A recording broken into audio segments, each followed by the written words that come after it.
katanungan mula po sa ating subscriber sa ating YouTube channel, mga kaibigan. Ang sabi ni Sir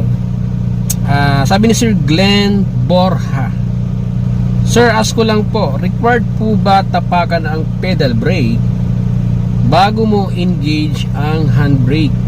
Sana po masagot nyo. Salamat po. Okay.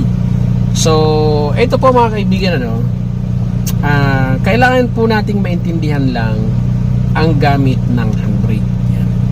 Para ma-analyze natin kung ano ba yung gagawin natin. So, ang handbrake po mga kaibigan, alam nyo naman yan, yung hinihila, no? Yan. Ang gamit po niyan, kapag ka po kayo ay nakatigil, so kailangan nyo po siyang i-engage para if ever na nandun po kayo sa mga lugar na hindi patag, ay hindi po kayo gagalaw, no? Hindi po gagalaw ang inyong sasakyan. Kaya nga po ang handbrake ginagamit po yan kapag ka po kayo ay magpa-parking, iiwanan nyo po ang inyong sasakyan sa paradahan. Sa kailangan po yan ay naka-engage po ang handbrake. Ngayon, kung tinatanong nyo kung kailangan bang tapakan ang pedal brake bago nyo i-engage ang handbrake, well, ganito po yan mga kaibigan, bibigyan ko po kayo ng situation. Kung kayo po ay tumatakbo, then tumigil po kayo, obviously, ang gamit nyo po niyan ay brake pedal, no? Gumamit kayo ng brake pedal para kayo ay tumigil or mag-stop. So sa pagtigil po na yun mga kaibigan, ay nakapreno na po kayo niyan.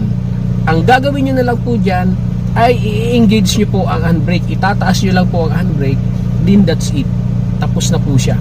At kapag na-engage nyo na po ang handbrake nyo, na-ikapit nyo na yung handbrake nyo, pwede nyo na pong bitawan ang inyong pedal brake kasi hindi na po yan gagalaw kasi naka-engage nyo po ang inyong handbrake.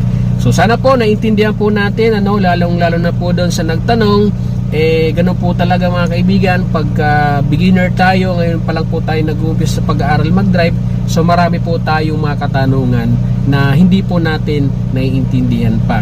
Sa tagal nyo mag-drive, habang kayo po ay nakapag-experience sa pagdadrive, unti-unti nyo pong maiintindihan kung para saan po ang mga gamit na nandito sa inyong sasakyan. So yun lang po mga kaibigan, maraming salamat po at shoutout po sa nagtanong. Lagi po natin tatandaan, ligtas ang may alam. Bye-bye!